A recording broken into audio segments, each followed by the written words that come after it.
Welcome back to Jurassic Park Minute. Jurassic Park Minute is the fan podcast that chronicles and overanalyzes the classic 1993 film Jurassic Park minute by minute. I'm Kyle. I'm Brady. And today we're here to bring you minute number 23 of Jurassic Park. Brady, how are you doing today? Doing good. How about you? I'm doing pretty awesome, man. Doing pretty awesome. We, this minute I'm going to go ahead and prompt this by just saying, there's not a whole lot going on in today's minute, except for a lot of really cool setup and a lot of really cool visuals, which we will try to describe as glorious as possible as we can over the radio. But, sometimes doing these minute by minute podcasts comes down to almost like a radio play type form. That's true. Yeah, I never thought of it like that. Yeah, well, I think we should have sound effects all the time. We should be like, and then they walked into a door. Creak. Creak? Yeah. Hey, who's in here? Who turned off the lights? But, yeah, man, it's been a pretty busy week over here for us. I can't even get my words straight. Yeah, I know. It's that busy. We're closing down Ghostbusters Minute. We got a review of Ghostbusters 2 coming this weekend. We've had Mark Landry and Christopher Stewart over on that show. We're prepping up to have some guests on for this show. And it's just moving right along, man. Jurassic Park is really chugging. That's right. And with Ghostbusters Minute ending this Friday, with a couple of little goodies after that. It's tomorrow, yeah. Yeah. We're really going to be able to ramp things up with Jurassic Park Minute and put in a lot of guest speakers, some Patreon stuff, just a whole bunch of stuff now that we have all this free time. Right, yeah. We can devote it to one show now instead of divide it between two. So, and then at some point in the future, maybe we'll split it up between 2 or 3 shows at the same time. There you go. We'll just see how things play out. But hey, man, you ready to go ahead and do a recap and breakdown of minute number 23? Let's do it. All right, take it away. In the previous minute, we saw Alan Grant's theories of Brachiosaurus moving in herds come true. At 23 minutes, Grant asks Hammond, "How'd you do this?" To which Hammond replies, "I'll show you." At 23 minutes and 10 seconds, we see the team arrive at the Jurassic Park Visitor Center. At 23 minutes and 25 seconds, Hammond leads the team up the front steps and through the front doors of the Visitor Center. At 23 minutes and 40 seconds, we enter the rotunda. A banner reading, "When Dinosaurs Ruled the Earth," hangs above an elaborate display of dinosaur skeletons locked in battle. A T-Rex biting down on the neck of a Brachiosaurus. At 23 minutes and 45 seconds, Hammond explains to the team what separates Jurassic Park from other theme parks.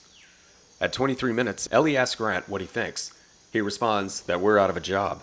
At 23 minutes and 58 seconds, Malcolm chimes in with, "Don't you mean extinct?" And thus ends minute 23 of Jurassic Park. Yeah, so like we said, not a whole lot going on in that minute, but it is pretty cool. We do get the visual of the Jurassic Park Visitor Center. So tell me, what are your thoughts on how the Visitor Center looks? I really like it, actually. Yeah. I think in Jurassic World, the Visitor Center is probably a little bit closer to what Crichton spoke of in the book. I really like the fact that Spielberg thought to have the painters and the contractors and construction crew always walking around. It's a neat little touch just to remind you that this thing is not open yet. And that it's, still in its infancy. They're still chugging ahead to get that thing open on time, and, they haven't really got it fully cleared with the investors that the thing is even going to open yet. But I think John Hamm is just kind of like, yeah, go ahead and do it anyway. He's a pretty irresponsible guy. We're going to have the gates open on opening day, so. Yeah. Yeah. But they actually filmed the exteriors of the Visitor Center at the Valley House Plantation in Kauai, Hawaii. Yeah. And, very pretty area. Jurassic Jeep Adventures, or Jurassic Park Jeep Adventures. So what is that? YouTube. That's a YouTube channel? Yeah, it's a YouTube channel where this guy, he's actually dressed up as Alan Grant and is in a custom-made Jurassic Park Jeep, will drive around to all the filming locations of the movie. And it's not just him driving by them. I mean, this guy will go and set up his camera almost to a T where, almost exactly where the filming, almost where the cameras would have been set up when they were filming the movie. Yeah. And I mean, he goes to the Amber Mine, he goes to when they're digging out in Montana, and he'll just set it up and show you exactly where the little tent was placed, or the all the little different artifacts in the scene. I mean, this dude knows what he's doing. They shot a lot of this movie on Kauai, didn't they? Yeah, mostly. Yeah, I had convinced myself that a lot of it was on Oahu, but doing this research now, it seems like a lot of it was on Kauai. Mm-hmm. But yeah, one of the videos that he has is him driving around the Valley House Plantation, and you see those really pretty slender white trees coming up out of the ground and everything. Imagine that, trees come up out of the ground. Thank you, Brady, for that. Was that how they grow? Okay, they don't go from the sky down? No, they don't. Very interesting. You learn something new in this podcast every day. We're all about the science, aren't we? Right? Yeah. But there's also some really cool concept art out there of initial designs of the Visitor Center. And I mean, there's some that are just crazy. There's one with a helicopter pad and then a big canyon in between it and the Visitor Center. There's one where there's outside of the door these statues of Brachiosaurus with their long necks and everything. Some really cool stuff. And if you go to the Jurassic Park Wikia page, you can see just about all of it. But yeah, and let's see, in some of the Universal parks around the world, they've actually recreated the visitor centers, like the Yeah. Discovery Center or So something like that. Universal Studios Islands of Adventure in Orlando, Florida, has a recreation of the visitor center. And they've that's done pretty you well. can walk around to the front of it, which is on the lagoon that they have there, and you can walk through the front doors of Yeah. the visitor center, and it is massive. It's It very is big, huge. a lot yeah. of cool stuff to do in there, and Yeah. for a fan of this movie, I mean, it's kind of like walking into the actual thing. Yeah. It's pretty cool. Now, on tomorrow's episode, we're going to have a little bit more of the, and I'm using air quotes here, amusement park aspect of the of Jurassic Park, and I'd like to talk a little bit more about Islands of Adventure for tomorrow's show, and maybe some other dinosaur theme park type stuff. But going in here, he does mention everybody's got rides. We're going to have rides, but we're going to have our biological living attractions. Yeah. I think is what he says. It's basically like a zoo, but then also rides. Okay, so we know in the movie we see their one big ride, which is the zoological tour of the dinosaurs going out by the pins and stuff. Right. What other ride would you like to ride in Jurassic Park if you could? Oh man, I don't know, man. Probably nothing. To be honest with you, I would like to do all the things that are going to show me like the actual living creations and everything. I would feel kind of cheap if I was riding around on a roller coaster in Jurassic Park. Would you? In Jurassic Park the game, there's actually a roller coaster that you get on in it. But I didn't know that. Yeah. Which game was that? That's Jurassic Park the game. And it's in, if I'm not mistaken, it's in canon. You didn't know about this? So this is on what console? I guess is what I'm asking. Because I played the Super Nintendo game, which I thought was actually quite good. It's not that one. No, it just came out a few years ago. So is it the Telltale Games version? Do you know what I'm talking about? I'll tell you, we're going to look into that because Yeah, yeah. I smell a Patreon episode. I here. think so. I think we could do like a bonus episode on do that. believe. So possibly we could do that. But Yeah. I think that we're going to have more information on bonus episodes in upcoming shows in the upcoming weeks. So keep checking back Yeah, for so that. stay But tuned. I think that roller coasters would be pretty cool. I would love to do some sort of like night tour.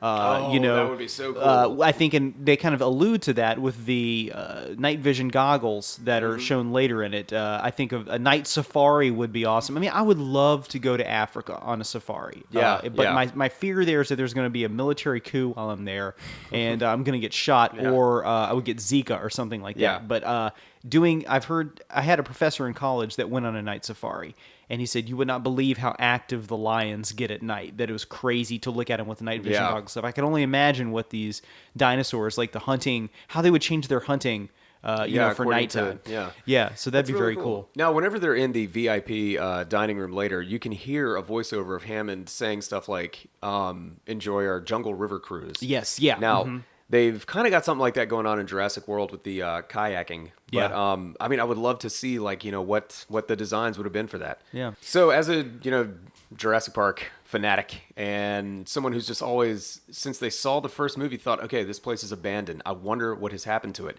You get to see that in Jurassic World when the kids stumble upon the original visitor center. And I was pretty disappointed with the look because it just seems like I don't know.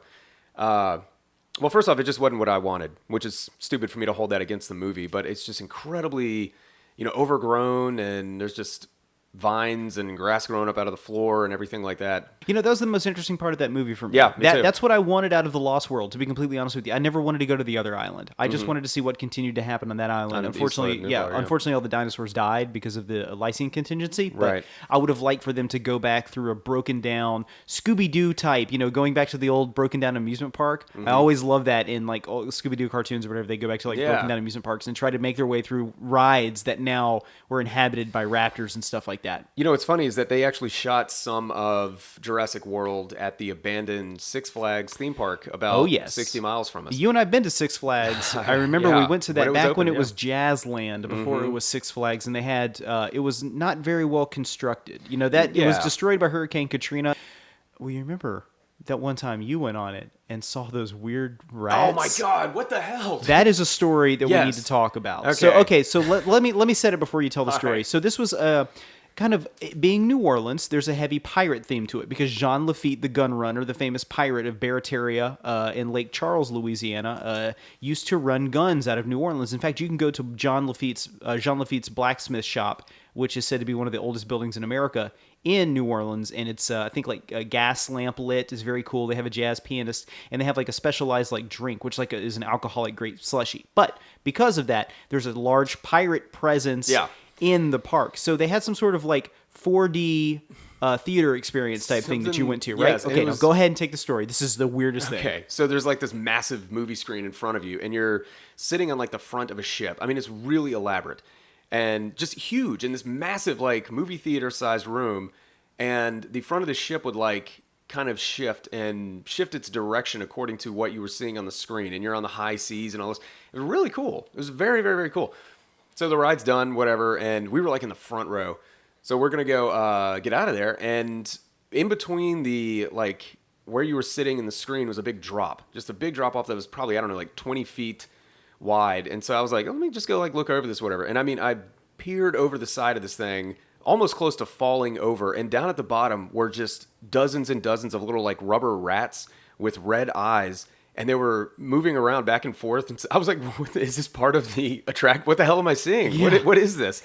And then my friends were like, all right, come on, we got to go. And I've never, now the place is abandoned. It's not like I can go back in there and. When you told me that story, I immediately was like, we got to get tickets. Yeah. It's only like an hour and a half drive. Let's get in the car right now and go. I have to. It was the weirdest thing I've ever seen. Like, I did not believe you, but I figured like maybe you're mistaking it for something else because it sounds so bizarre. Yes, it was. And I swear to God, it's a real story. But I was always like, were they going to like launch these rats out into the audience or something? Like, I don't know. I don't know what the purpose was. But I mean, I had to like really crane my neck over to see these things. Yeah, that's so weird. Like a good 20 feet so below somebody you. Spent time like developing all these rats and wiring the electricity to them and stuff like that. Move around and look really crappy. Just so in the chance that somebody would look over the side and see these things. And I'm assuming rats, they'd be like, it's a pirate ship. There's rats on a ship. That's the only connection I can make. All right. So you mentioned the lysine contingency a minute ago and about how all the dinosaurs on Isla Nublar would be dead. Yeah, they'd get canker sores in their mouths because of no lysine. Yeah. Right. How did Rexy, and that is the official name of the T-Rex in Jurassic Park, how did she survive into Jurassic World? Now, here's a theory. Dr. Wu didn't know what the hell he was doing. He was always mixing stuff up and, giving cuttlefish attributes to the Indominus Rex when he shouldn't have, but that's a byproduct of something else, etc.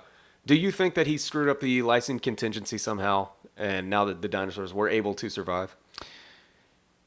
I think life found a way.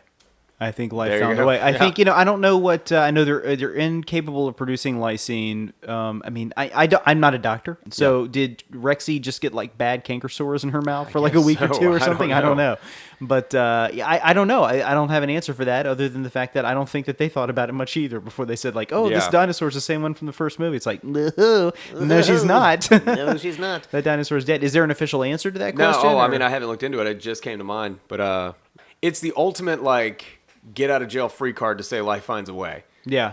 Anything is possible. The Force did it. I don't know, right? Like something like that. Yeah. It's magic. He used the Force. Yeah. A wizard did it. How about that?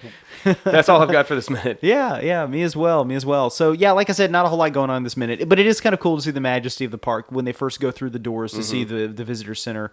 The visitor center is kind of an iconic thing from Jurassic Park. And they had that really cool toy. From the play set, the compound. What was the compound supposed to be? The visitor center? I think it was like because it had the design, the exterior of the visitor center, but it also had like the control room in it and everything. You remember the little computer setup that was in there? Yeah, I do. You push a button and like all this stuff would go off. I brought that thing to school one time in like third grade or whatever, and it malfunctioned halfway through class, and the thing just kept going in my backpack, and I'm like, I don't know what that is. Looking at the kid next to me, like, what the hell, man? And you had to take like a little screwdriver to open it up, and the teacher was like trying to do it with like breaking her fingernails and everything. And the whole time I'm sitting there, and all the hot girls in the third grade class are like looking at me, and I'm just like, Jesus, this is not happening. Jenny thinks I'm a loser because my Jurassic Park computer won't shut up. Yeah. There's been a breach in the Velociraptor section. There's been a breach in the Velociraptor section. Just going off and off and off. Jesus. And so I think finally the woman was like, all right, I can't have this like breaking up class. Somebody take this to the office. And so then all the secretaries in the office had to listen to it. And they tried to smother it with like a pillow. So you could hear like just going off like all day. Oh, hey, gosh. You know what? It was probably funner than learning about subtraction. Literally anything. Yeah. It's fun. Pretty much. Okay, great. All right, well, let's get out of here. And tomorrow we'll be back for Friday episode, minute number 24. Some pretty cool conversation going on tomorrow. So, all right, folks, thank you so much. We'll see you tomorrow. I'm Kyle. I'm Brady. And until next time, hold on to your butts.